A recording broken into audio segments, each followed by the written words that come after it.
आज वही बात फैसला कुन मैं दूसरे उलमा को भी कहना चाहता हूं और फिर वो फैसला कुन बात सऊदी हुकूमत से भी कहना चाहता हूं। अब ये तो तुम्हें पता है कि मैं बोलता वहां हूं मगर सुना वहां भी जाता है। सुना अगरचे गुंबदे खजरा में भी जाता है मगर सुना वहां सऊदी हुक्मरानों के पास भी जाता है।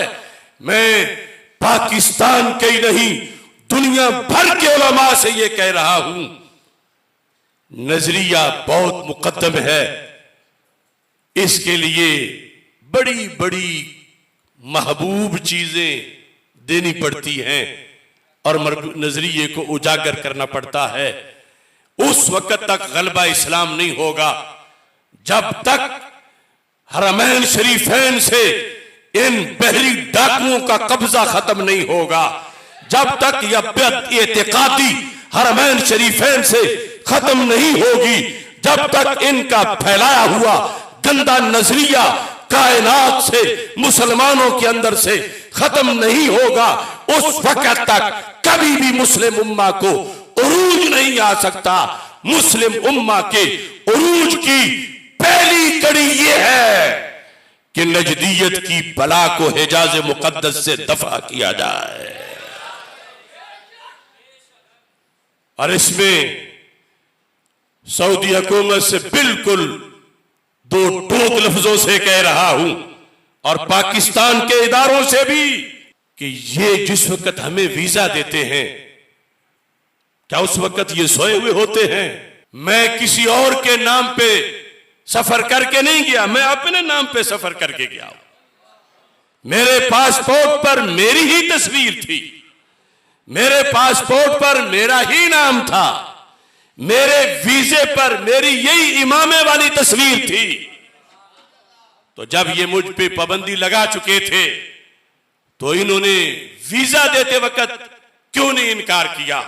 और सिर्फ ये बात नहीं, असल बात कि ये हरमैन शरीफैन में बैठकर हमारे अकीदे वाले लोगों को माज़अल्लाह मुशरिक कहते हैं ना?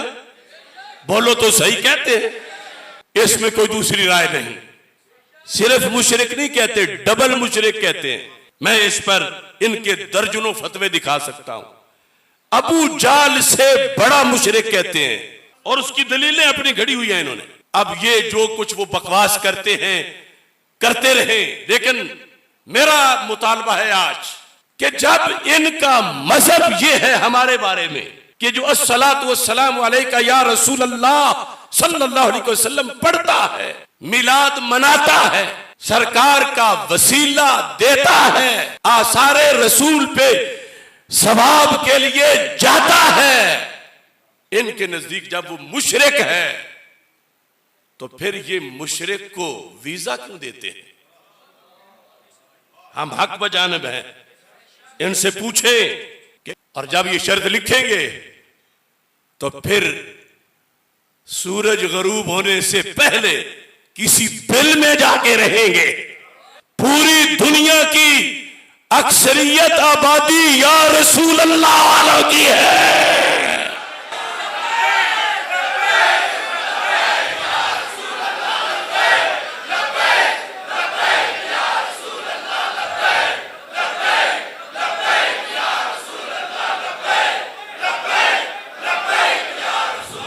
अब इनकी हालत यह है, दो ही सूरतें हैं, या ये मुनाफिक है और या ये मुशरिकों से हरमैन की जमीन पलीत करवाने वाले।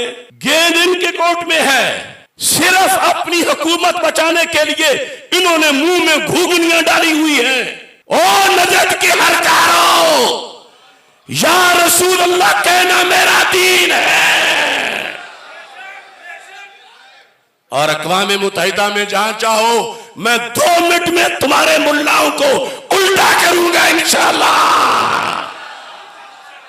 और अगर तुम इसको शिर्क कहते हो तो फिर वीजे क्यों देते हो? पता चला तुम मुनाफिकत करते हो। लिहाजा बात सिर्फ पाबंदियों तक नहीं रहेगी। अगर तुम बाज ना आए तो नजदी महल्लों के ताले तोड़कर लब्बैक या रसूल अल्लाह की सदाएं बुलंद की जाएंगी।